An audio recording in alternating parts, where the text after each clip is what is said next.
அவரா இருந்தா எத்திர எத்திர ரகுநாத கீர்த்தனம் தத்திர தத்திர கிருத மஸ்தகாஞ்சலி பாஷ்பவாரி பரிபூர்ணலோச்சனம் மாருதிம் நமத ராட்சசாந்தகம். எங்க ராமாயணம்னு கதை இருந்தாலும் ஹனுமார் வந்து உட்காந்து வரான். கண்லேருந்து ஜலஜலமா கொட்டுமா, பேசுறதுக்கு நாக்கே எழும்பாதான், கைகாலெல்லாம் தொட நடுங்குமா. அவருக்கு ஆஞ்சநேய சுவாமிக்கு பேசவே முடியாத நடுங்குவர்னால் அவர் இங்க உட்கார்ந்துருக்காருன்னு நினைச்சா நமக்கு பேச்சே வராது, நிற்க கூட தோணாது, உட்கார தோணாது.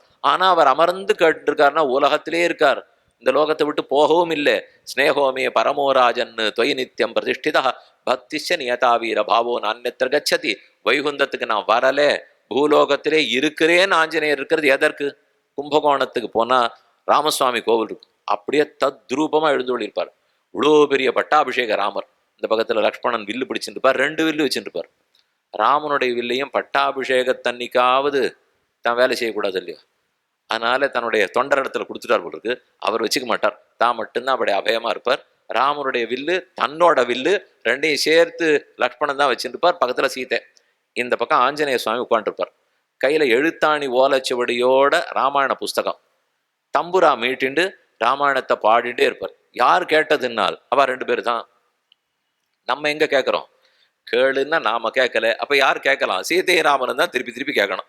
சீதாராமர்கள் கேட்கறதுக்குன்னே ஸ்ரீராமாயணம். மிதிலை செல்வி உலகுய்ய திருவயிறு வாய்த்த மக்கள் செம்பவளத்திரள்வாய் தன்சரித கேட்டான்னு குலசேகரால் பாடினார். இந்த சரித்திரம் உங்களுக்கு தெரிஞ்சிருக்கும். லவகுஷர்கள் கானம் பண்ண ராமன் ராமாயணம் கேட்டார்னு கேள்விப்பட்டிருப்பீள். அது ராமன் ராமாயணம் கேட்டு உயிர்ப்பித்தது, அவருக்கு போன உயிரே வந்தாப்புல இருந்தது. அதே போல சீத ராமாயணம் கேட்டிருக்காளே, கழுத்திலே முடிச்சிட்டு சுருக்கு போட்டு கொண்டு முடிஞ்சு போடுவோன்னு அசோகவனத்துல ஒரு தப்பான முடிவுக்கு வந்தாள். ஹனுமார் மரக்கலையில இலைக்கு பின்னாடி ஒளிச்சுட்டு இருக்கார், பச்சையோட பச்சையா ஒளிஞ்சுட்டு இருக்கார். சீதையானா நடந்து 4 அடி எடுத்து வச்சுட்டார். இவளை எப்படி தற்கொலை முயற்சியிலேருந்து தடுக்கிறதுன்னு அவருக்கு தெரியல. தான் கிட்டக்க போனோம், போனா இவ்வளவு பெரிய குரங்குன்னு பார்த்து காலங்காத்தால பயந்து போயிட்டாள்னா அதனால என்ன பண்றதுன்னு தெரியல. அதான் ஆசீத் தசரதோ நாம ரதகுஞ்சரவாஜிமான். பெரிய சரித்திரம், அழகான இனிய குரலிலே மறைந்திருந்த இடத்துல இருந்து தசரதன்கிற ஒரு பெரிய ராஜா இருந்தார். 3 மனைவியர், ரொம்ப வருஷமா புத்திர பேரில் 60,000 வருஷம் ஓடி போச்சு. ரிஷசிருங்கரர் கூட்டு புத்திரகாமேட்டி பண்ணார். பாயச குடம் வந்தது, அந்த பாயசத்தை பிரிச்சு கொடுத்தார். 4 பிள்ளைகள் பிறந்தார், ராம லக்ஷ்மண பரத சத்ருக்னர்கள். அதுக்கப்புறம் 12 வருஷத்துல கல்யாணம் ஆச்சு, 4 மனைவியர் வந்து சேர்ந்தனர். அப்படி நாள் ஓடின்னு இருக்கிறச்சே விஸ்வாமித்தர் வந்து கேட்டார். எல்லாமே நன்னாத்தான் போயிருந்தது, நாள் குறிச்சிட்டார் தசரதர். ஆனால் கைகையினுடைய வரத்தின்படிக்கு காட்டுக்கு போகணும். காட்டுல இங்கே கொஞ்சம் வருஷம், இங்கே கொஞ்சம் வருஷம், இங்கே கொஞ்சம் வருஷம் முடிச்சுட்டு ஊருக்கு போறோம் நினைக்கிறச்சே சீதையை களவாடி கொண்டு போய்விட்டான். அப்புறம் சுக்ரீவனுடைய நட்பு ஏற்பட்டு எல்லா திசையிலையும் சீதையை தேடி போக, அதுல திக்ஷு சர்வாசு மார்க்கந்தேன்னு தெற்கு நோக்கி நாங்கள் எல்லாரும் வர, அதுல ஹனுமான் ஒரு சிறு தொண்டன், அல்பமான தொண்டன், இங்க சீதையை தேடிக்கொண்டு அசோகவனத்துக்கு வந்திருக்கிறேன் அப்படின்னு தன் சரித்திரம் வரைக்கும் சொல்லிட்டு மெதுவா முன்னாடி போனார். ராமாயணத்தை கேட்டு கட்டுப்பட்டு சீதை நின்னாள். அந்த 2 நிமிஷம் போரும் காப்பாத்துறதுக்கு. யாருக்குமே தற்கொலைன்னா அந்த 2 நிமிஷம் தானே ஆபத்து. அதுக்குள்ள நல்லத்தை எடுத்து சொல்லிட்டோம்னா யாரும் தப்பா முடிவுக்கு வரமாட்டா. அதனால சீதையே ராமாயணம் கேட்டிருந்தான் உயிர் தாள்னு சொல்ல வந்தேன். ராமன் ராமாயணம் கேட்டிருக்கார், சீதை ராமாயணம் கேட்டிருக்கிறாள். ஏன் ராமன் ராமாயணம் கேட்க காரணம் இது சீதா சரித்திரம்ங்கிறதுனாலே, சீதை ராமாயணம் கேட்க காரணம் இது ராமச்சரித்திரம்ங்கிறதுனாலே. நாம இருந்தா நம்மளுதா இருந்தா சொல்லும் சுவாமி, அதை கேட்டு போனுவோம். என்னை பத்தி எழுதிருந்தீங்கன்னா பேசும். 2 பேரும் அப்படி இல்லை. சீதா சரித்திரம்னா தான் ராமன் காது கொடுப்பார், ராமச்சரித்திரம்னா தான் சீத்தை காது கொடுப்பாள். அதுதான் ஒத்துமைக்கு அடையாளம், ஒத்துமைக்கு இலக்கணம். இருக்கட்டும், கீழே அயோத்தியா காண்டம்னு சொன்னேனே, அது ராமனுக்கும் சீதை எல்லாருக்கும் திருக்கல்யாணம்லாம் ஆச்சு, நாட்டில் இருக்கா, ரொம்ப சுகமே இருக்கிறார்கள். மறுநாள் பட்டாபிஷேகம். அப்போது வசிட்டாச்சாரியர் சொன்னார், உள்ள பெரிய பெருமாள் இன்னைக்கு ஸ்ரீரங்கத்து ரங்கநாத பெருமாள் தான் அன்னைக்கு அங்க இருந்தார். மனுகுல மகிபால வியானம்பிரமௌலி பரம்பரா அங்க இருந்து ராமனால திருவாராதனம் பண்ணப்பட்டார். முன்னாடி தசரதன் பண்ணியிருக்கார், அஜமஹாராஜா பண்ணியிருக்கார், திலீபன் பண்ணியிருக்கார், மாந்தாத்தா பண்ணியிருக்கார், கட்வாங்கன் பண்ணியிருக்கார். ரொம்ப பெரியவர்கள்லாம் திருவாராதனம் பண்ண பெருமாள் இக்ஷாக்குவன் இடத்துல இருந்து அவர் தான் கொண்டு ஸ்தாபிச்சார்.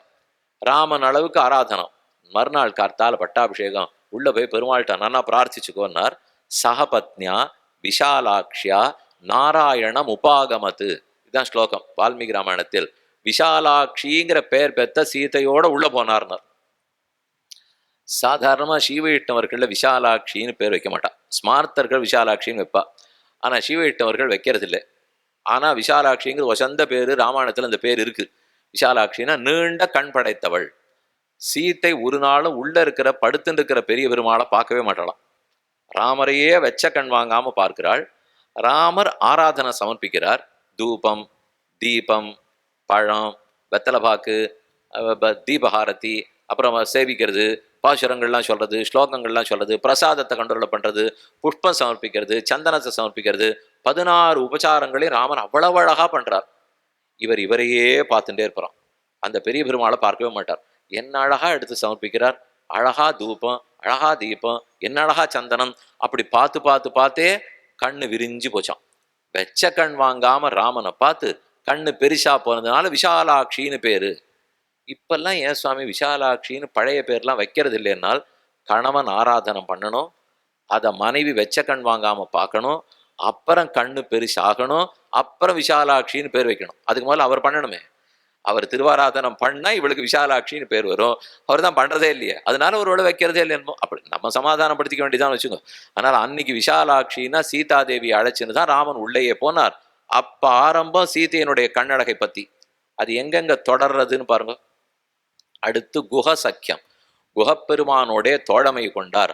அப்போது திருமங்கி ஆழ்வாருடைய அழகான பாசுரம், மாழமான் மடநோக்கி உன் தோழி ஊம்பி எம்பி என்று ஒழிந்திலை ஏழை ஏதலன் கீழ்மகன் என்னா திறங்கி மற்றவர் கிண்ணருள் சுரந்து மாழமான் மடநோக்கி உன் தோழி. குஹன் தேன் தினையுமா எல்லாத்தையும் கொண்டு வந்து சமர்ப்பிக்கிறதுக்கு வருகிறார். ராமன் பக்கத்துல சீதையோட மெதுவா அப்படி கங்கை கரையில போயின்னு இருக்கார். குஹன் வந்த உடனே தான் அவரை பார்க்க வேண்டாமா, அவர் இவரை நோக்கி தான் வர்றார். பக்கத்துல இருக்க சீதையை பார்த்து, சீதை அவனை நன்னா கண்குளிர கட்டாட்சிப்பாய்ங்கிறார். சீத்தை கேட்டது, தேவரீரே இருக்கிறச்சே நான் என்ன பண்ணணும், ராமா உன்னை தேடித்தானே அவர் வருகிறார், நான் என்ன குறுக்கேனால், நீ கட்டாட்சித்தாத்தான் தேவி நான் பார்ப்பேன், உன்னுடைய கட்டாட்சத்தை தான் அவன் முதல்ல பெற வேண்டும். அப்ப சொல்ல சேவும், மாழைமான் மட நோக்கி உன் தோழி உம்பி எம்பி என்று ஒழிந்திலை. மாழைமான் மட நோக்கினால் மருண்ட ஒரு பெண் மான், அதனுடைய பார்வை கண்ணு எவ்வளவு அழகா இருக்குமோ அந்த அழகை ஜெயிக்கவல்ல கண்ணழகு படைத்தவள் சீதை. மறுபடியும் ஒரு பக்தனை அனுகிரகிச்சேவும் அதே கண்ணழகு வருது. ராமனோட கூட உள்ள போகிறச்சேவும் திருவாராதனத்துக்கு போறச்சேவும் அதே கண்ணழகு தான் பட்டது. இன்னொரு இடம் சொல்றேன். அசோகவனத்தில் சீதை இருக்கிறாள். அந்த சமயத்துல ஹனுமார் அப்படியே தேடின்னு வர்றார். முதல்ல கிடைக்கல, கடைசியில சீதையை பார்த்துட்டார். பார்த்த உடனே இந்த ஸ்லோகம்தான் அவர் உள்ளத்துல உதிக்கிறது. துல்யசீல வயோவிருத்தாம் துல்யாபிஜன லக்ஷணாம் ராகவோர்கதி வைதேகியம் தஞ்செய்யம் அசிதேக்ஷணாம். துல்யசீல வயோவிருத்தாம், ரெண்டு பேருக்கும் துல்லியமான சீலம், துல்லியமான வயசு, துல்லியமான படிப்பு, துல்லியமான ஆச்சாரம், எல்லாம் துல்லியமா இருக்கே. சீதாராமன் துல்லியமாத்தானே பார்த்துட்டு இருக்கோம். அது போலத்தான் துல்யசீல வயோவிருத்தாம் துல்யாபிஜ லக்ஷணாம் ராகவோர்கதி வைதேகி.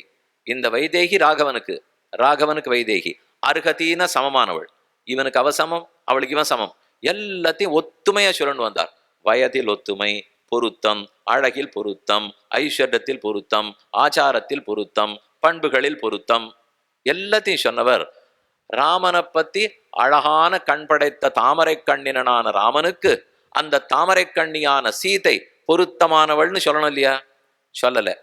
அந்த கண்ணு அழகுன்னு சொல்லச்சே மட்டும் ராமருக்கு அடமொழியே போடாமல் தஞ்செய்யம் அசிதேக்ஷணா, அந்த கண்ணழகியான சீதைக்கு இந்த ராமன் நிகர் விட்டுட்டார். அப்ப ராமனுடைய கண்ணழகு தசையதா கப்பியாசம் புண்டரீகமேவ மக்ஷினின்னு உபனிஷத்து கொண்டாடுறது. ஓஹோன்னு தாமரை கண்ணன்னு. ஆனா ஹனுமார் பேசவே இல்லை. அவள் கண்ணழக மட்டும் சொல்லிட்டு நிறுத்திட்டார். ஏனோ உள்ளத்துல அவருக்கு தோன்றது, என்ன பண்ணாலும் இவர் அழகு அழகு இல்லை, அவருடைய அழகு தான் கண்ணு சிறப்பான அழகு. ஏன்னு விண்ணப்பிச்சேன். இவர் கண்ணா இருந்தா சூரியன் சந்திரன் ரெண்டு கண்ணு, வெப்பம் உண்டு குளிர்ச்சி உண்டு. ஆனா சீதையனுடைய கண்களில் வெப்பமே அற்ற குளிர்ச்சியே இருக்கிறபடியால் அதுதான் சிறப்பான கண்கள். நித்தியம் அஜ்ஞாத நிகிரகா, கடாட்சிக்க மட்டும்தான் அவளுக்கு தெரியும். அதனாலதான் ஹனுமார் பார்த்த உடனேயும் தஞ்சையம் அசிதேக்ஷனாங்கிறார். இதே போல ராமன் இக்கரையில் இல்லை அக்கறையில் இருக்கார், சீதை அசோகவனத்தில் உள்ளார், ராமன் கிஷ்கிந்த பக்கம் இருக்கார். நான் அந்த சீதையை விட்டு பிரிஞ்சே இருக்க மாட்டேன்னு தான் துன்பத்தில் சொல்லிக் கொள்கிறாள்.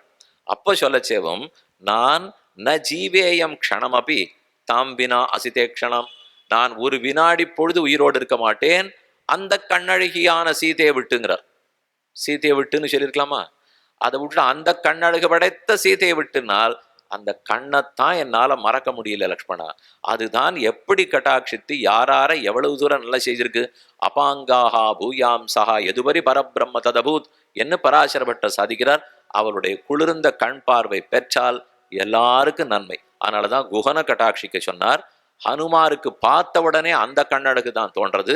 இது எல்லாத்திலையுமே ராமனை காட்டின சீத்தை ஒரு படி மேல், பல படிகள் மேல். இன்னொரு இடம் மட்டும் சொல்றேன். யுத்தம் முடிஞ்சு போச்சு.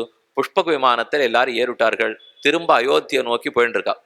தாண்டச்சே ராமன் சீதைக்கு ஒவ்வொரு இடமா காட்டுறார். சீதை, நீ அசோகவனத்திலிருந்து விட்டாயே, உனக்கு எல்லா இடமும் தெரியாதுல்ல, சொல்றேங்கள். இங்கதான் ராவணன் அழிச்சேன், இங்கதான் கும்பகர்ணன் முடிச்சேன், இங்கதான் கும்பனோடு நிகும்பனும் பட்டான். தவஹேதோர் விஷாலாட்சா ராவணோ நிகதோமயா. விஷாலாட்சி, உனக்காகத்தான் இங்க ராவணன் அழித்தேன், திரும்ப விஷாலாட்சின்னார். ராமா, அடிக்கடி என்னென்னமோ விஷாலாட்சி விஷாலாட்சின்னு கூட்டு இருக்கிறே, எதுக்குன்னு சீத்தை கேட்க, லங்கா மீக்ஷஸ்வ வைதேகி, லங்கை உன்னுடைய அழகான கண்களாலே குளிர கட்டாட்சிப்பாய். அப்போ சொல்றார் ராமன். ஏன் இப்ப என்ன 10 மாசமா நான் தானே லங்கையில இருந்திருக்கேன், நீ இன்னைக்கு தானே வந்திருக்கே, நான் இங்கேயே தானே இருந்தேன் என்னால். இல்ல, அது ராவணனுடைய லங்கேன்னு நினைச்சுன்னு பார்த்திருப்பே. இனிமே நம்முடைய மகன் விபீஷணன் ஆள போகிறான் நினைச்சுன்னு குளிரப்பார். ராவணன் ஆள போறாங்கிறதுக்காக வெப்பமா பார்த்திருப்பேன். இனிமே நம்ம விபீஷணன் இடத்துல ஆட்சி கொடுத்துருக்கேன், அதனால குளிரப்பார்னால். சீத்தை திரும்பி சொல்லிட்டா, அவன் ஆண்டா வெப்பமா பாக்குறது, இவன் ஆண்டா குளிர பாக்குறதெல்லாம் உம்ம பார்வை, அது நம்முடைய பார்வை இல்லை. நம்ம பார்வை ஒரே பார்வை. ஜகத்து சம்ரட்சிக்கப்பட வேண்டுமானால் அந்த சீதையினுடைய குளிர்ந்த பார்வை லங்கா மீக்ஷஸ்வ வைதேகி என்ன பிராட்டியினுடைய கட்டாட்சத்தோடையே புறப்பட்டு போனாள்.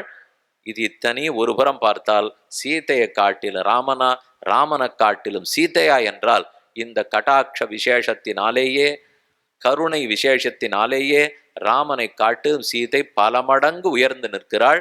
இதுல 3 விஷயம் பார்த்துட்டோம். ஒண்ணு, புருஷகாரமாக இருந்து பெருமாள் உபாயமா இருக்கார். அதுல சீதை கீழே தாழ நின்று ராமன் உயர்ந்திருக்கிறார். இருவருமான சேர்ந்த சேர்த்தியை பிராபியமாக கொண்டு புருஷார்த்தமா கைங்கரம் பண்ண போறோம். சீதைக்கு ராமன், ராமனுக்கு சீதை. அதை விட பார்க்கணும்னால் கருணை காட்டுவதிலும் இரக்கம் காட்டுவதிலும் சரணாகதி பண்ணாதவர்களையும் காத்து கொடுப்பதிலும் ராமனை காட்டிலும் பல மடங்கு சீதை உயர்ந்து நிற்கிறாள். சீதாராமர் என்று அதையும் சேர்த்து பார்த்துடலாம். கடைசியில் 2 நிமிஷம் ஒரே ஒரு சின்ன சரித்திரம் மட்டும் சொல்றேன். வைகுண்ட ஏகாதசி உற்சவம் 11ஆம் நாள் உற்சவம். அதுக்கு முதல் நாள் தசமி அன்னைக்கு பகல் 10, கடைசி திருநாள் தசமி அன்னைக்கு நம்பெருமாள் திருவரங்கநாதன் நாச்சியார் திருக்கோலம் சாத்தி கொள்ளுகிறாள். தாயார் திருக்கோலம் சாத்தின்னு இருக்கார். பராசரபட்டன் கீழே ஒரு ஆச்சாரியனை பத்தி விண்ணப்பிச்சேனே, அவருக்கு எப்பவுமே நாச்சியார் பக்கம் தான் சாய்வர், பெருமாள் பக்கம் வரவே மாட்டார். அவர் சொல்றதே அவ பக்கம் நின்றுட்டு தான் பாடுவார். அவரை கூப்பிட்டு அவர் ரொம்ப தூரம் நாச்சியாரையே ஒசத்தி பேசுறார். இன்னைக்கு பெருமாளே நாச்சியார் திருக்கோலம் சாத்தின்னு இருக்கேன், என்னை வந்து செவிக்க சொல்லு அப்படின்னு சொல்லி பெருமாள் வர சொன்னார். திரை போட்டிருக்கு, இன்னும் புறப்பாடு ஆகலை. ஏகாந்தமா உள்ள சேவை. திருவடியிலேருந்து திருவடி முழுக்க பட்டர் முழுக்க எல்லாத்தையும் சேவிச்சார். நாச்சியாருடைய திருவாபரணம்லாம் வாங்கி இரவல் வாங்கி சாத்தின்னு விடுவார். இவரது இல்லை, அவள் திருவாபரணத்தெல்லாம் சாத்திண்டு அதே போல திருக்கை திருவடி எல்லாம் வச்சு ரொம்ப அழகா எழுதிருந்தார். பட்டர் ஏற இறங்க சேவிச்சுட்டார். இப்ப பாடும், இத்தனை நாளி அவளையே பாடிட்டு இருந்தீரே, இப்ப நான் எவ்வளவு அழகா இருக்கேன்னு பாடும்னா. ரொம்ப நன்னா இருக்கீர், திருவடி அப்படியே இருக்கு, திருக்கை அப்படியே இருக்கு, எல்லாமே ரொம்ப நன்னா சாத்திருக்கா. ஆனால்னாலே ஆபத்துன்னு அர்த்தம். எதுவோ சரியில்லைன்னு அர்த்தம் ஆனால்னுவா. என்ன தப்புனால், நம் நாச்சியார் விழிக்க உம்மால் போகாது. எங்க நாச்சியார் பார்வை உம்மால் பார்க்க, புருஷ பார்வை ஒரே கோவ பார்வையா இருக்கு. இந்த பார்வையை பார்த்தா நான் ஸ்லோகம் பண்ண சொல்றேன். பாடணும்னு சொன்னா அவளைத்தான் பாடுவோம். உல்லாச பல்லவித பாலித சப்தலோகி நிர்வாக கோரகித நியாயம கட்டாட்சலீலாம் ஸ்ரீரங்க ஹர்மதள மங்கள தீபரேகாம் ஸ்ரீரங்கராஜ மகிஷீம் ஸ்ரீயமாஸ்ரயாமஹ நம ஸ்ரீரங்க நாயக்கை யத்ரூ விப்ரம பேததா ஈசேஷிதவ்ய வைஷமிய நிம்னோன்னதமிதம் ஜகத்துன்னு அப்போது பாடினார். அதனால் அந்த பிராட்டினுடைய பார்வை அது கிடைக்குமானால் தானே பெருமானுடைய கட்டாட்சம் பெறலாம். சீதாராமர்களுடைய கட்டாட்சம் நீங்காத செல்வமாக அனைவருக்கும் நிறையட்டும் அப்படின்னு பிரார்த்தித்துக் கொள்கிறேன்.